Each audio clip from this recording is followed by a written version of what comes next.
O projeto Abaeté Homem Verdadeiro é um dos 5 subprojetos que compõem o projeto de revitalização do Rio da Onça, em Jaguaribe, que tem como prioridade maior ocupar e manter frequentado, estando sempre em evidência o nosso Jaguaribe, transformando-o em nossa área urbana numa grande lista na formação do homem antigo, de Heitor, filho de Príamo, rei de Troia, considerado o homem mais probo de sua época, seguido pelo romano Catão, o mais justo, reto, inteiro e constante homem que houve na Roma antiga, Marco Pôncio Catão. Com a interesse e constância da sua justiça inflexível, conseguiu, conta Plínio, que ninguém no seu consulado se atrevesse a pedir-lhe coisa que não fosse justa. O homem antigo apreciava muito o cavalo, seu companheiro leal desde o princípio da civilização, acompanhando-o sempre como arma de guerra, instrumento de trabalho, meio de transporte e, eventualmente para alguns solitários, as éguas se transformavam em esposas. Daí não considerar que sua união com o homem constituísse uma forma degradante, surgindo aqui a figura mitológica do centauro, um ser que tinha a cabeça e o tronco de um homem e o restante do corpo de um cavalo. Quiron foi o mais sábio e justo dos centauros, recebeu lições de Apolo e Diana, tornando-se famoso por sua habilidade na caça, medicina, música e arte da profecia. Teve como discípulo o próprio Hércules. É esta a formação do homem antigo, que ficou registrada neste texto da Eneida, de Virgílio. Entretanto, o patriarca Enéas, antes que terminasse o certame,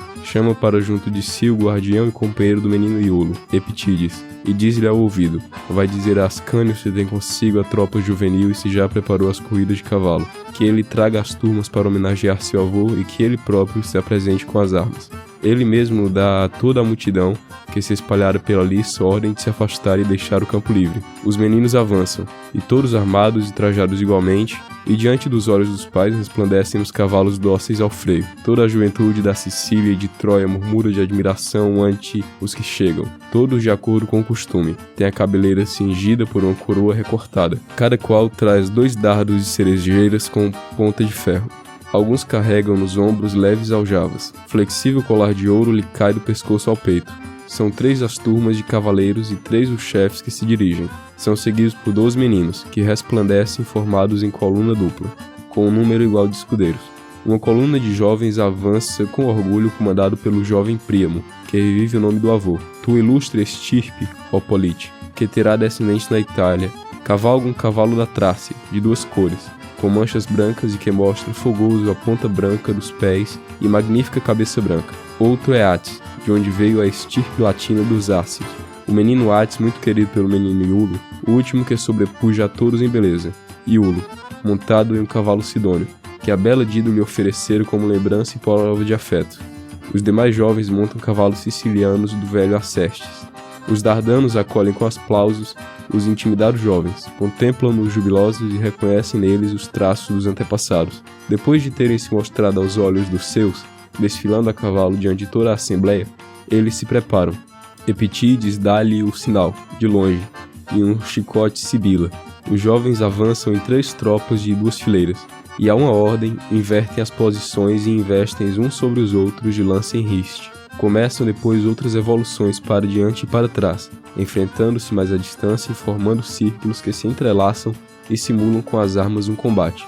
Ora fugindo mostram o dorso, ora investem brandindo as lanças, ora fazendo paz avançam em fileiras paralelas.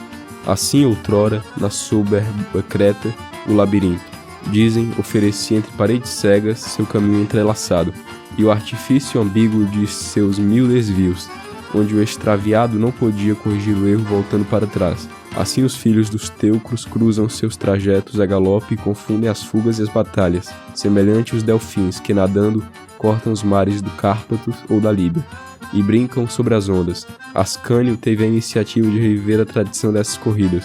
A essa competição, quando rodeou Alba Longa de muralhas e ensinou os antigos latinos a celebrar esses jogos, como fazia com ele próprio a juventude troiana. Os albanos os ensinaram aos seus descendentes. Dali a recebeu a grande Roma e a conserva como tradição nacional. A competição tem hoje o nome de Troia, e as hostes dos meninos são chamadas de troianas. Esta é a meta do projeto Abaeté: retirar a venda que nos cobre os olhos, enquanto sociedade capitalista, que nos aliena a todos, fazendo-nos esquecer a significância da terra, da água, do cavalo, na formação do homem livre, senhor do seu destino, porque a liberdade é um bem que não aceita ser dado, ela exige ser conquistada. O projeto tem início no dia 24 de agosto, por ter sido neste fatídico dia que o presidente da República do Brasil, Getúlio Vargas, fez a sua passagem para o outro mundo, no ainda hoje suspeito suicídio.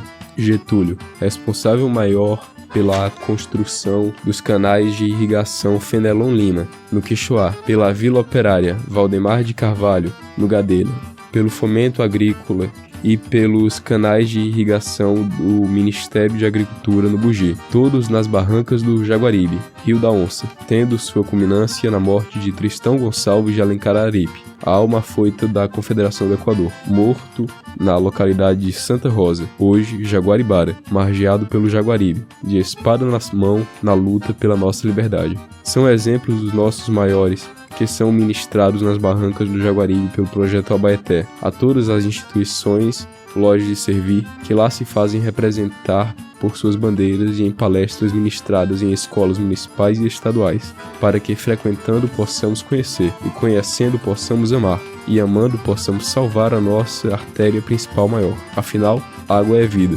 transformando a cada um de nós em um agente regenerador dos recursos naturais, no ser humano, esquecendo as fronteiras artificiais e lembrando a casa comum, o nosso planeta Terra, pátria das astúcias de Ulisses, a piedade de Enéas, a valentia de Aquiles, as desgraças de Heitor, as traições de Sinon, a amizade de Euríalo, a liberalidade de Alexandre, a ciência estratégica de César, a clemência de Trajano, a fidelidade de Zopiro, a prudência de Catão, numa palavra, todas aquelas ações que podem tornar perfeito a um varão ilustre, já concentrando-as num só, um homem verdadeiro, distribuindo-as por todos.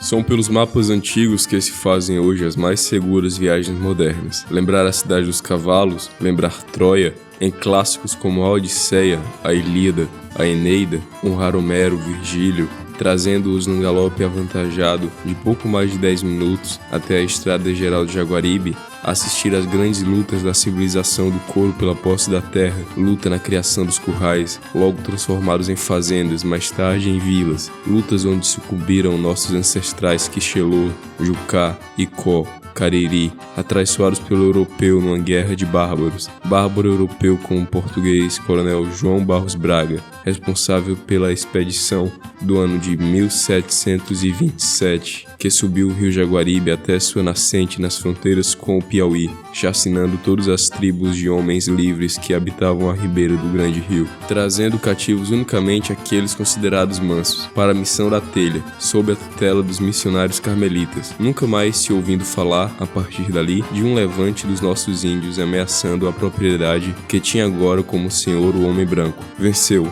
mas só venceu quando o bravo, ao barulho do inimigo, esmagou na pedra do rochedo a cabeça do filho, e quando o vencedor entra na última aldeia, insultando os pajés, procurando os vencidos, só encontrou, asas à luz ruflando, um velho papagaio, entre mortos cantando, na língua materna das tribos naturais. Mais tarde, a grande guerra entre a família Montes e a família Feitosa, na disputa pela terra da água boa. A morte da alma afoita da Confederação do Equador, Tristão Gonçalves de Alencar Aripe, de espada na mão na luta por nossa liberdade política. Morro conforme gostaria, peleando, graças a Deus. São histórias contadas durante o projeto em escolas da rede pública, municipal e estadual. Histórias da civilização do couro, da Estrada Geral do Jaguaribe, da Estrada Nova das Boiadas, também a Estrada dos Iamuns, de onde os cachorros dos feitosos eram trazidos para beber sangue dos montes no boqueirão do Oroz. Histórias contadas para que possamos quebrar com esta cultura, imposta de muito,